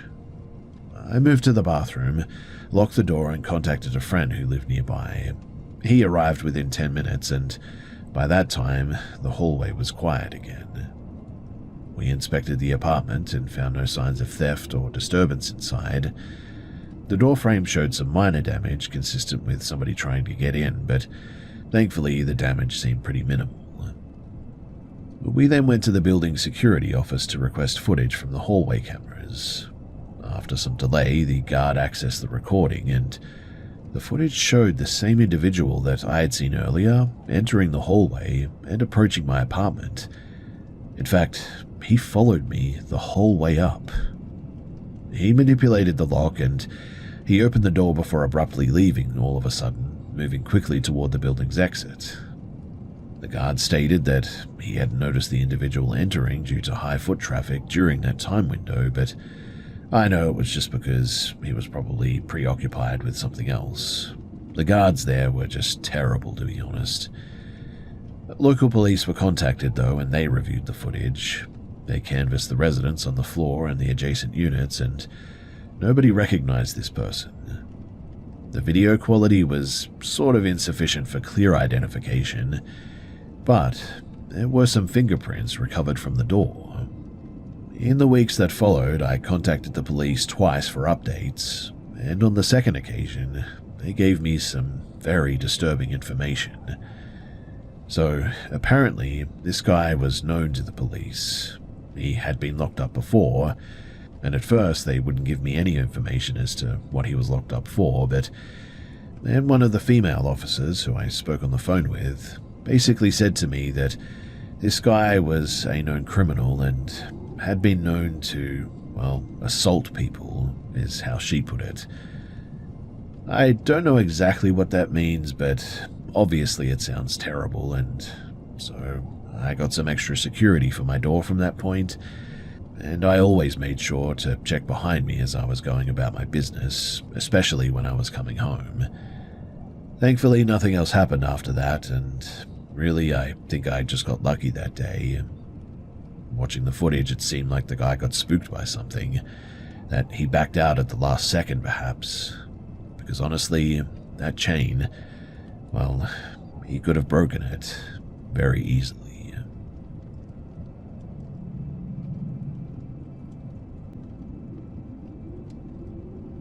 This took place during the early morning hours of January 1st, 2022. On New Year's Eve, I had attended a private gathering in a residential neighborhood outside of the city center. The event followed a typical pattern as well, that was alcohol, music, and people arrived and left in staggered intervals throughout the night. I didn't feel unsafe or anything at the gathering itself, and I remained in control of my decisions despite the drinking, but probably at about 6:30, I decided to leave. I opened a rideshare app that I used at the time, due to lower fares during off hours. A driver accepted the request within minutes, and shortly afterward, a friend suggested that I should wait so that we could leave together. So I cancelled the ride, but after further discussion, it became clear that our departure times would not align. So I placed a second request, which was accepted almost immediately. A friend accompanied me to the building entrance as the door required manual locking after exit. The vehicle was parked outside and matched the general description listed in the app. I didn't verify the license plate number, which was a huge mistake in hindsight. Now, upon entering the car, I noticed a general sense of discomfort that I initially attributed to fatigue. The driver began speaking immediately and directing questions toward the friend who had walked me downstairs. He asked whether the friend was my partner, why he was watching the car, and whether I lived alone. I responded briefly and attempted to redirect the conversation. As the trip continued, the driver asked additional personal questions unrelated to the route. He commented on the length of my evening, my alcohol consumption, and whether I was returning to an empty apartment. These questions, they were framed casually but were very persistent. So in the end, I just stopped engaging. It was around this time too that I noticed just how hot the car was. There was no visible phone mount, and though navigation audio was playing at high volume, I didn't see any GPS anywhere. When I attempted to lower the window using the control panel, it also didn't respond. I asked the driver kindly to turn the heat down or maybe just open a window or something. He initially refused and stated that the system was functioning properly, but after further insistence, he unlocked the doors and I manually opened the window. At this point, he made a comment about being cooperative and framed the interaction as a favor. The remark was pretty unnecessary and heightened my concern, to be honest, but I began monitoring our direction more closely. Within minutes, it became clear that the route did not correspond with the address entered into the app. We were now traveling away from my neighborhood and toward an industrial zone with limited pedestrian traffic. I waited until the car slowed for a red light before I addressed everything. I asked why we were no longer heading toward my destination. He paused before answering and responded by questioning whether I was certain about where I wanted to even go. His tone shifted, and then he turned partially toward me rather than watching the road. It was at that moment that I knew that something was wrong, and so I just jumped straight out of the vehicle. The car had not come to a full stop, but the traffic was halted, and we were driving pretty slow, so I opened the door and I moved away quickly. The driver exited the vehicle briefly, shouted for me to come back, and then re-entered the car, and he accelerated aggressively before driving away. I contacted friends immediately and described the situation. Some of them were skeptical and said that I was just overreacting. This reaction discouraged me from pursuing the matter further at the time as well. But then I spoke to the guy who had taken me downstairs, and he said to me that the real driver apparently showed up afterward.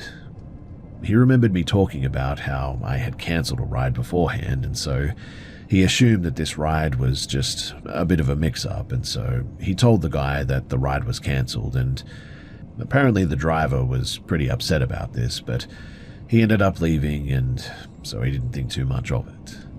And so, later that day, I attempted to file a report through the rideshare platform, and I was advised to contact local authorities about it because apparently they had not sent that person. When I submitted a police statement, I was informed, though, that without a license plate number or clear identifying information, really that no action could be taken.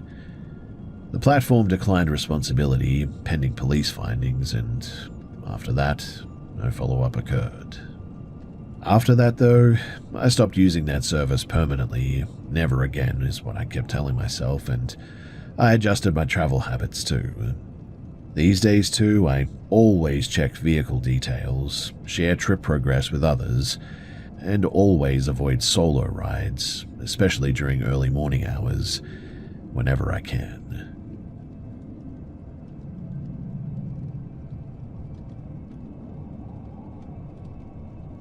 I had a close dear friend years ago. We went to high school together and instantly became close as we enjoyed the same, well, everything pretty much. Movies, games, activities, and so on. This friend had a beautiful cottage in Muskoka, which was about an hour and a bit from the area that we lived in. They would talk about it a bunch, saying how awesome it was to go there in the summer as it was right by a river and was perfect for swimming and paddleboarding and all that.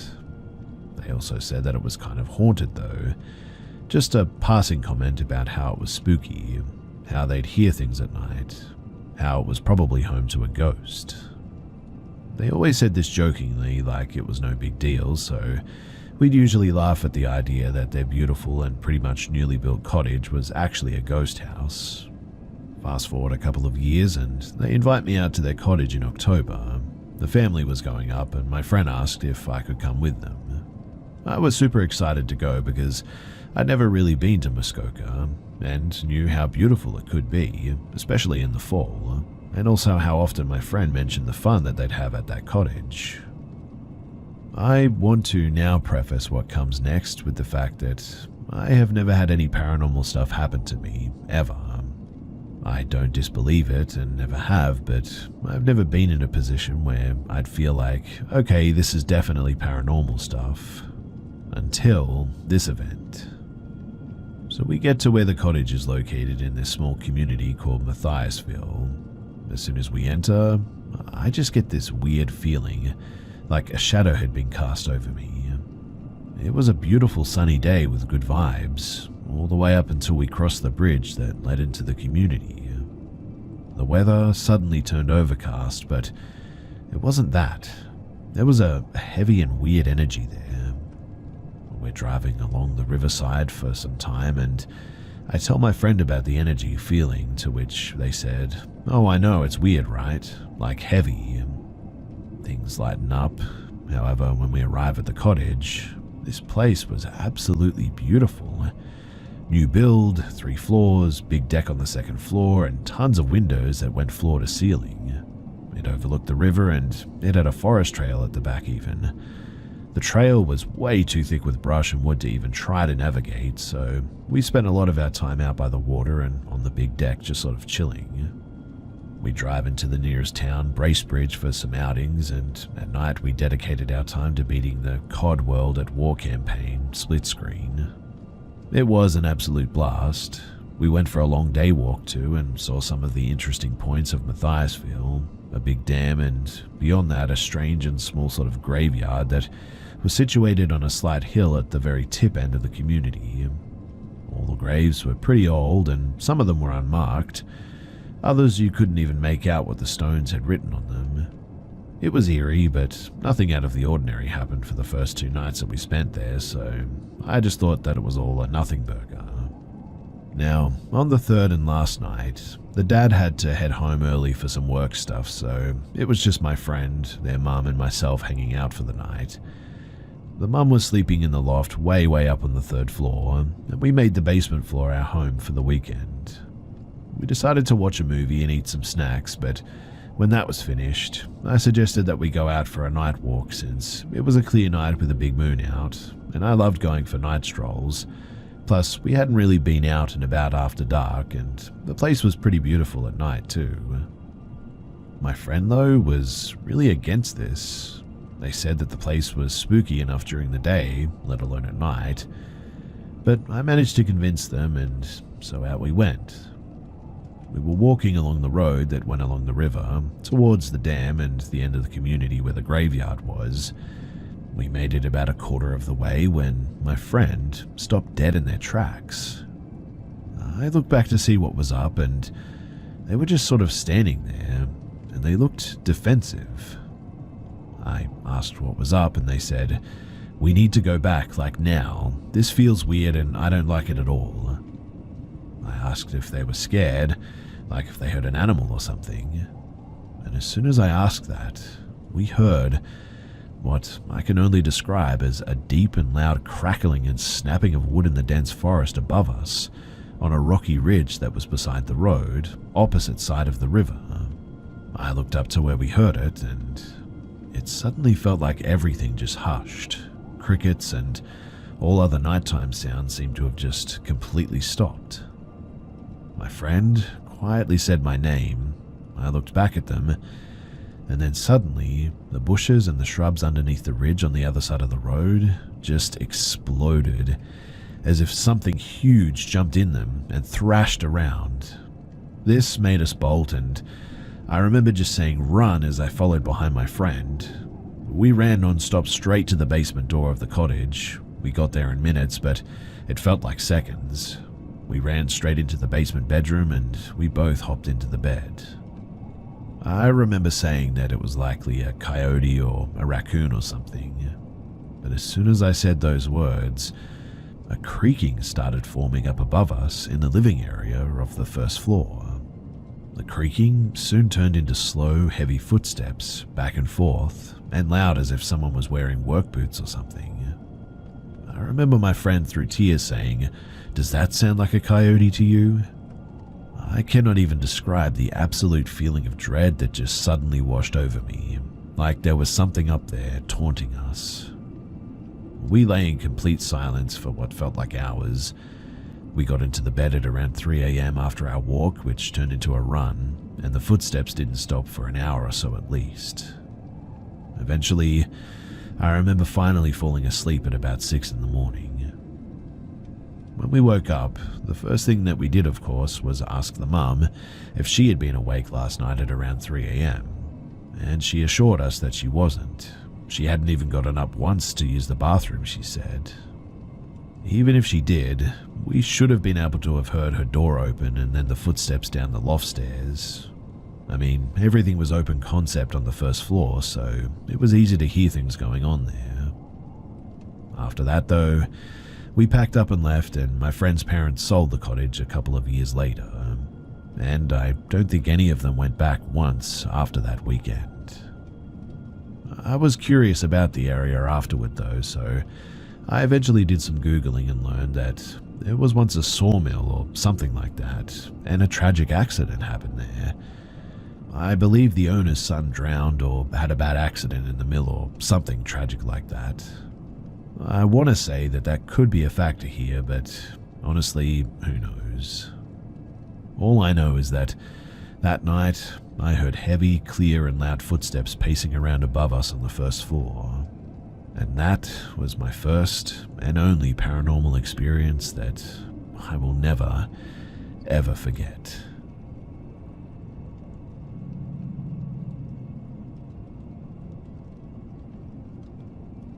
In 1982, I and 6 buddies went bear hunting in the Upper Peninsula of Michigan. We stayed at cabins near Twin Lakes at the base of the Keweenaw Peninsula. Now, when you hunt most critters, you go out before dawn and sit until an hour or two after the sun comes up, and late afternoon until dark. Most bigger game animals hunker down during the daylight hours, so it doesn't pay to sit there all day. And this means that you have a lot of time between hunts. Now, this part of the Upper Peninsula has some remote areas. It is also where a lot of copper mining went on in the old days. The mines are all closed now, obviously, and mostly full of water, but there are a lot of big paper mill holdings there also that are still being logged. So there's a lot of logging roads built up by the paper mills. They are good enough roads for large double trailer log trucks filled with many tons of logs to travel on. One thing that you learn quickly when you use these roads is to get the heck off the road when a truck is coming down, because they take up the whole road, and they don't even slow down for civilians because the mill owns the roads, not the state or the county, and you're on their land technically. But as long as you don't get in their way, then they don't care. Most of the bridges across streams or rivers just consist of huge piles of large rocks with smaller gravel on top of the road. These things look like dams, to be honest, but because of the large bottom rocks, the water can flow through the bridge. Genuinely, it's a pretty cool thing to see. We spent a lot of time driving and exploring those logging roads too. On one particular day, we went down a new road that led to an actual state park at the bottom of Misery Bay on Lake Superior. It's a park maintained by the state on paper mill property. There are several very rustic sort of campsites at the park, and we spent most of the time at the park and just messing around on the beach, really. At about noon, we headed back down a different road. It's around this time too that you see a lot of small shacks that usually have smoke coming out of the chimneys. They're apparently used by the loggers, I think. We eventually ended up way out in the wilderness with no signs of logging or logging trucks anywhere. It's a bit like driving in a tunnel, in fact, because the trees come together over the road here. But after a long while, we came into a clear area, and then around a bend, we came upon what we thought was a small town. The road basically went right down a main street, and as we drove through the place, it became apparent that there were no people to be seen.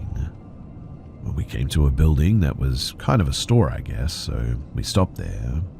The store was completely empty. Looking in the dusty windows, you could see that it had been empty for a long time. We walked around the main street, checking out the houses. A lot of them were in pretty good repair, but they were completely deserted. Dust on the floors had been undisturbed for many years, and there were no signs of foot traffic anywhere. We eventually got back into the trucks and moved on. We were all pretty intrigued by the town, but we didn't go into any of the houses because, well, it just sort of looked like the owners might actually come back at any point. The main street, it went up a pretty big hill, and at the top of the hill was a large building that was obviously some kind of industrial use building, covered in that old sort of galvanized corrugated metal sheeting. We stopped at the building and found an opening in the siding. The inside of the building was wide open and it was very tall, like 30 to 40 feet tall, with a lot of supporting steelwork. Everything was pretty rusty and obviously hadn't been touched in many years. There were large windows with no glass, just sort of open to the outside, high up in the walls that allowed the sun to light it up pretty well inside. At the center of the place, there was a large hole in the floor though, like 15 to 20 feet square. We peered down into the opening and it was a really deep and dark hole. Somebody dropped a stone down the hole and it was a long time before you could hear a faint splash of water. So we dropped another stone and we had a couple of those old Casio watches with a stopwatch function, so we dropped the rock and timed it to the splash. And it took almost exactly 10 seconds. There were no guardrails, mind you, or safety measures of any kind here, and it was pretty scary thinking about falling into that deep black hole. There was also some old equipment left there that looked to be like turn-of-the-century type stuff. We assumed it was a closed copper mine, but the whole time we were exploring, we had two 35mm film cameras taking a lot of pictures. This was 30 years before cell phones and 35 to 40 before smartphones. After exploring the place for a while, we decided that it was time to get going because we only had a few hours before dark. Now, after miles of running down those unmarked roads, we eventually made it back to the cabins. We all went to our hunting spots, and after it got dark, we all headed back to the local bar where we usually went to get something to eat. One of the guys asked the lady bartender if she knew anything about that shutdown mine and abandoned town, and she got a kind of funny look on her face and went to the kitchen pass-through window and said, "Hey Dave, these guys went and visited Peterson." We all looked at each other like, what the heck is she talking about? The kitchen door opened up and then a cook apparently called Dave came out, dressed in typical bar cook clothes. Dave came over and said, "What did you see in Peterson?" We said, first of all, we never saw a sign with a name on it, but it was just an abandoned town and pretty decent looking buildings, and a closed down copper mine up on the hill. Dave then said, "Yep, that's Peterson. Some people see signs going into town and some don't. The thing is that there never was a Peterson. It never existed." We were like, "What are you talking about? I mean, we were there, looked into the buildings, dropped rocks down the empty mine shaft, and even took many pictures." Dave then said, "Yep, you and many other people, but if you try to return, I guarantee you won't find it." We were like, "What? We know the road that we took. We could get back there easily, man." And he said, "Go ahead and try. You won't find it." Dave also asked if we by any chance dropped a rock in the hole and timed it to the bottom. And yes, actually we did, and it took almost exactly 10 seconds like we said. Dave then said, "I did too, and I looked it up. A falling rock or anything really falls about 400 feet in 10 seconds. He then said that Peterson is a real ghost town. The whole place is a real ghost town, he said. He said that he was there and saw the same things years ago. Apparently, he'd tried many times to go back and he'd never been able to find it. Him and a lot of other people who lived in this area and know it like the backs of their hands have seen it once and once only, never being able to find it again. Dave said to go to Houghton Hancock and to get our film developed and to let him see the pictures. So the next day we decided to take off from hunting and go up to town and get the film developed. Hancock is home to Michigan Tech, so it's a college town with all the amenities, and it had a quick film developer place, so we dropped the film off and went to see the sights. It's a really picturesque place too, and I highly recommend you go and check it out if you ever get the chance. Anyway, about an hour northeast of Hancock is Copper Harbor at the very top of Michigan, where it ends into Lake Superior. It's a really cool place, and when we got back to Hancock, we were dying to see the pictures, so we went and got the film and tore open the envelopes. But there were a lot of pictures, beautiful pictures, but weirdly, not a single picture of Peterson. We were thinking, hold up, wait a minute, this is impossible. So a couple of guys went back to the film place and asked where the other pictures that were on those rolls were. But in the end, there were no other pictures. We had all the negatives. They don't keep other people's pictures apparently, and they see thousands every month. Now, there's a park in town, and we stopped there and all sat at that table just kind of in shock really, not saying much for quite a while. In 1982, I was 23 years old, and at 23, you think you know it all, but when you're hit square in the face by something like that, it shook me to the core. Everything that you think you know is now suspect because, we were in that abandoned town. It was just a cool old abandoned town. I saw it with my own eyes in the wide open sunny broad daylight, not on some dark foggy creepy night. Nothing creepy happened, but we took those pictures. Pictures that apparently don't exist. Well, that changed my life from that point forward. After that, we went back to see Dave and gave him the stack of pictures of the woods, the Big Mac Bridge, Misery Bay, the park on the bay, logging trucks, the rock bridges, some of the shacks, one of which was just about 2 miles from Peterson. Dave just kind of chuckled and said, "Yep, that's our Peterson, all right." For the next 2 days, we totally forgot about hunting. We split up into 2 trucks and we drove those roads over and over and over again. And we never refound Peterson.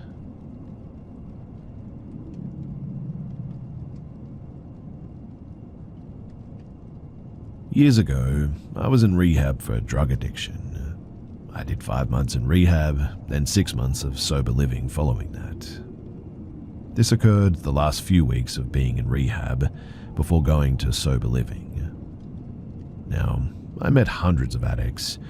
In fact, new people would come and go on a daily basis. A lot of these people were much worse off than others, and everyone was in for different things. A lot of these people that came in also had a plethora of mental health issues and mental illnesses. Severe depression, PTSD, bipolar disorder, and many others. But I'll never forget the day that Mike, a 30 to 40-year-old male, was admitted. A lot of the techs that worked at the rehab informed all of the patients about Mike and his condition. He had a case of severe schizophrenia and would constantly be talking to no one. He would get really agitated and upset at times at these voices, and would often yell and have a panic attack. It was very sad, to be honest, and it wasn't like this would happen sometimes. This was ongoing, like a 24/7 problem that, unfortunately, Mike had to deal with. The rehab was situated in an old motel-like complex, except it was much, much nicer, like a fancy hotel. girls across the street in identical buildings. Everyone was assigned to a specific room with 2 to 3 other patients, and when Mike showed up, he was placed in the unit that I was in. I introduced myself to him and shook his hand. He seemed so timid and nervous, but I gave a rundown of how things work and a rough daily schedule for our program. I showed him his room and I told him not to hesitate to ask me for anything. Before I walked away, I told him, "Mike, we're all in here for our own reasons. I just want you to know that there's no judgment whatsoever on my end, and that no matter what you may be dealing with, you can come to me and confide in me for anything you like, man." He partially grinned at that and nodded at me. And that was the last time that we spoke for the 2 weeks that he was there. Now, that evening, I was watching TV in the living room of our unit when I heard him start aggressively talking to himself. The strange thing is that it literally sounded like he was having a legit conversation. I heard him say, "Don't say that, shut up." And then 5 seconds later he said, "I'm not going to do that, leave me alone." And then a few seconds after that, "Get out of here." This was expected because I was informed of his condition, but hearing him have an episode the first time made me feel, well, really bad for him. But then, things took a very odd turn over the following days. A few days after Mike was placed in my unit, I woke up one morning to go make some coffee. I was in the kitchen, and Mike's room was down the hallway. I was pulling out a coffee filter when I heard clear as day, "What are you doing?" I turned around expecting to see Mike, but no one was there. Then I hear Mike all the way from the room scream, "Ah, get out of here." I was very, very confused and didn't know what to make of it, and kind of just shrugged it off. I was pretty alarmed by this though, but things kept happening. It was later in the week when I was in the living room watching TV again when I heard Mike having another conversation with himself, but this time I could distinctly hear a second voice. I thought to myself, does he have a split personality and is having a conversation between himself and his other self? The other voice was so much different, and I kept telling myself, Mike's just really, really good at imitating other voices or something. I turned the volume down on the TV so that I could hear more of this conversation. Mike says, "I told you no, I'm not going to do that. Leave me alone, please." The other voice responds, "Just go and do what I tell you. It's for the best." Mike responds, "No, that's bad. I won't do it." The other voice then responds, "Go to the kitchen and get the knife now." Then Mike let out a huge scream of despair. I sat there on that couch in just disbelief. My brain couldn't comprehend what I was hearing or what was happening. I suddenly got a huge sense of dread that came over me. I got up and started making my way to his door to check on him, and as I got closer, the conversation was becoming much more audible and clear to hear. There were 2 people in that room. I was certain of it, and nothing is ever going to change my mind about that. As I heard the other voice trying to persuade Mike again, I knocked on his door and the voice stopped immediately. I opened the door to tell Mike that I heard him scream and wanted to see if he was okay. It was just him sitting on the chair with his head in his hands like he just got some really bad news. He looked up at me and said, "I'm fine, thanks. Please shut the door." I immediately went to our head nurse and explained to her that Mike was saying some pretty scary things and that I was in fear of my life being in the same room as him. I mentioned to her hearing him talk to himself about a knife, and that was all it took for them to take Mike and relocate to somewhere else where he could get the help that he needed. To this day, I think about this experience that I had with Mike and try to find a reasonable explanation for what happened and what I heard. I've never heard voices or had hallucinations at any other point. I've been clean of drugs for years now. But this was just an experience that I had that has made me question reality and everything. Honestly, I feel like he didn't have schizophrenia, but that maybe he was possessed. I think about this often, and I still cannot come to terms with it. I guess I want closure about it, and it's just something that I'll probably never get. So, that's my story, and if you've listened to everything, well then, thanks.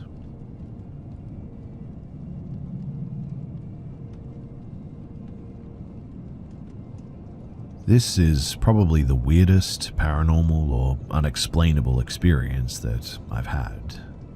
Other than feeling someone poke their finger in my back when laying on my side in the bed, this one pretty much tops it. I work swing shifts, so when I get home from work, everyone is usually asleep. I usually watch some TV to unwind before going to bed, and because of that, I always make sure the bedroom doors are closed so I don't wake up my wife and kids.